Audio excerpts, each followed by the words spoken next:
Hey everyone, Ridden here, and tonight for our Throwback Thursday trip back down Cinema Lane, we're going to be covering Netflix's gem of a very cultured and aware adventure into the realm of time travel. See You Yesterday.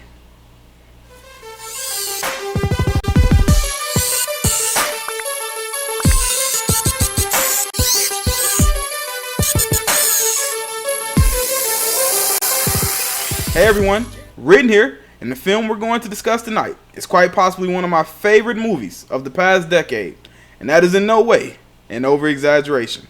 To be discussed in a bit more detail later, See You Yesterday, produced by Spike Lee, helmed by Stefan Bristol, and written with Frederica Bailey, has blown me away every single time I've watched it. 14.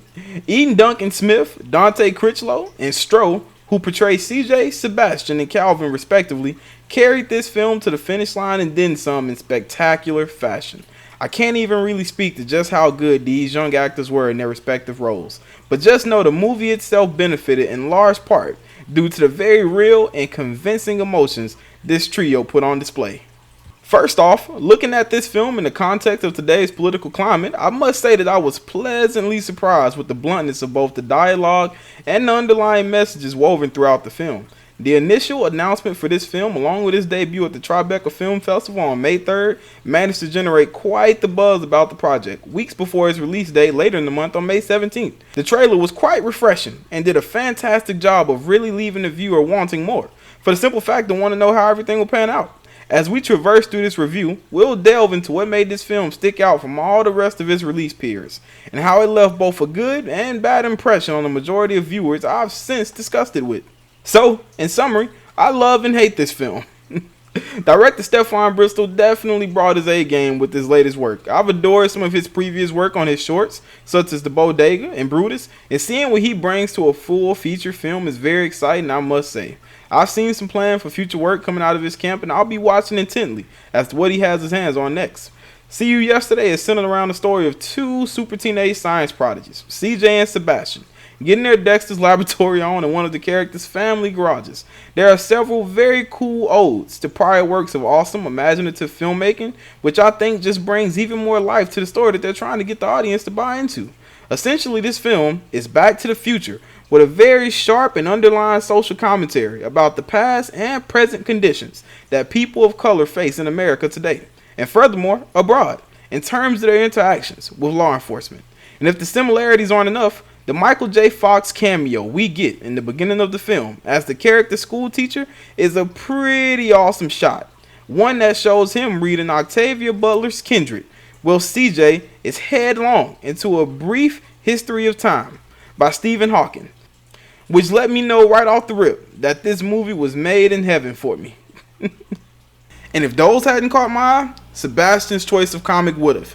And if you don't know about Kwanzo Sazifo's comic Black AF, find out. Trust me. And a scene that seems to set up the entire film, finding a way in the most beautifully respectful manner to make Michael J. Fox's character Mr. Lockhart relevant throughout the entire film. With less than 2 minutes of screen time, he asks CJ simply, if time travel were possible, it would be the greatest ethical and philosophical conundrum of the modern age. If you had that kind of power, what would you do? What would you change? If there is nothing else you need to know in order to watch or pass this film along as a recommendation to friends after you have, this scene should be more than enough to pique your or their interest. Time travel. Great Scott. The scene setting, relationship building, and thread connecting groundwork laying throughout the movie's early minutes really create the groundwork upon which the rest of the experience simply glides upon. I love the brother-sister, best friend, and mother-daughter-son dynamics we get right off the bat. So our protagonists here do in fact create a time machine, and unlike other comic time travel movies, they seem to be well aware of the potential dangers that could await them. And although they're very aware of the weight of their discovery, everything goes into flux once CJ's brother Calvin is murdered in a senseless interaction with local law enforcement. The film goes through the moments of grief CJ, her mother, and all those that love Calvin experience in the direct and later aftermath of his passing, leading to what the audience could only have guessed would be the path of CJ deciding to take matters into her own hands, going back in time to alter the course of events and save her slain brother. Unfortunately, as expected, things go nowhere near according to any of the plans CJ and Sebastian put into place, and the fallout of these things ultimately lead to even worse things, including Sebastian himself passing away during an early attempt. In not so much a play-by-play tale of this film and more of an appreciation announcement, I would urge everyone who hasn't seen this film to definitely go and watch it. 2015's Project Almanac, directed by Dean Israelite, blew me away in ways I can't even describe without dishing out an entire 8-minute video about it, which I just might. And See You Yesterday took me, my imaginations, and my emotions even further. This is hands down one of Netflix's most hidden, well-written, and impressive films they have ever placed on their service. It is my full intention to have you, the viewer, go and watch it, and then watch it again and tell your friends and tell your family. The only downside I found while watching was when I was no longer able to, as in when the film ended. As I've discovered in discussions with others, the only negative thing to be said about See You Yesterday is the manner in which the movie ends. The viewer isn't exactly provided with any obvious forms of closure, and as a result, there is a possibility of leaving the movie with a sense of wanting, which may be completely intentional, as the nature of the plot and of the black experience in recent and non-recent times has unfortunately shown actual lives being lost can reflect a very similar circumstance. Of my Netflix deep dives thus far, this movie sits at the top of the heap, and it should on yours as well. Again, guys, be sure to like, comment, and subscribe, and click that bell for notifications if you like what you've heard here tonight.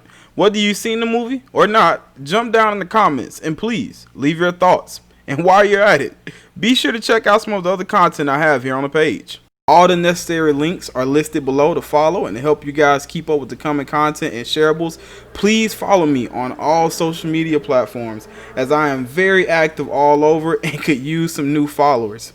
And Houston, we have a merch store. So if you see anything appealing or you just simply want to support the channel, grab something. Grab it all. But truly, again, thank you so much, everyone, for hanging around me here today. I'll be seeing you. But for now, be blessed. And it was written.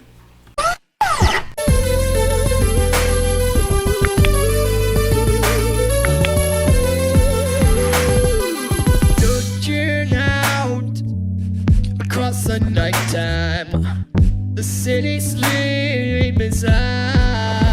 Yeah, hear her voice shake my window, sweet seduce.